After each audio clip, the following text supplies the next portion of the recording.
विश्व प्रसिद्ध कोणार्क सूर्य मंदिर परिसर में पालित होइछि विश्व ऐतिह्य दिवस। समस्त ऐतिह्य पर्यटनस्थली मानक यह दिवस पालन होता बेले कोणार्क सूर्य मंदिर में पालन कराइछि। विश्व ऐतिह्य दिवस अवसर में कोणार्क सूर्य मंदिर परिसर में सूर्य मंदिर संबंधित तथ्य को गैलेरी माध्यम फटोचित्र माध्यम पर्यटकों को प्रदर्शन कराइथिबा बेले ऐतिह्यस्थली मानकर किपरि सुंदर संरक्षण रहिबो सेथिपई समस्ते दायित्ववान हेबापई समस्त को परामर्श दियाइथिला।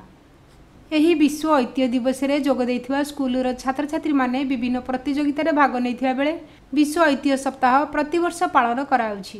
विश्व ऐतिह्य दिवस अवसर में एएसआई सुपरिटेडेंट इंजीनियर सीआर दास उपस्थित रही उद्घाटन करथिबा बेले एएसआई रे अन्य समस्त अधिकारी माने उपस्थित थिले। मो ना बनजा महांती। आज वर्ल्ड हेरिटेज डे रे एक्चुअली पिला माननकु आमे आनिबार उद्देश्य होची कोन जे हमर भारत वर्ष रे जेतिकी हमर ऐतिह्य स्थली अछि सेगुडी आमे केमति रक्षणाबेक्षण करि परबा एवं सेगुडी को केमति सारा पृथ्वी रे लोक माने हम भारत रो ऐतिह्य विषय रे जानिबे तार उद्देश्य होची सेया।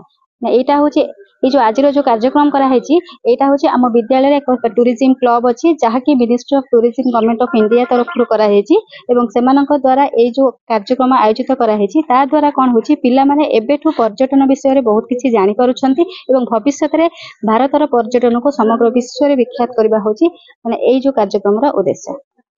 मो नाटा होची Jagannath Behera, tourist information officer, ministry of tourism government of.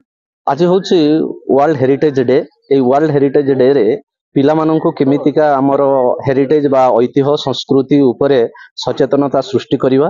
पिला माने पर्यटन उपरे निजर आग्रह प्रकाश कले पर्यटन शिल्प उपरे निजर भविष्य मध्य गठन करि परिबे। पर्यटन होउची बहुत बड़ गोटे शिल्प बा इंडस्ट्री। एथरे पिला मानकर भविष्य रहिछि, केवल पिला माननकु सचेतन कले निजर भविष्य गठन करि परिबे। पूरी पेरु सौभाग्य पटनायक रिपोर्ट ईपीए न्यूज। एमिति आउ किछि नुआ नुआ खबर जानिबा पई हम ईपीए चैनल को लाइक शेयर एवं सब्सक्राइब करने को भूलंतु नहीं।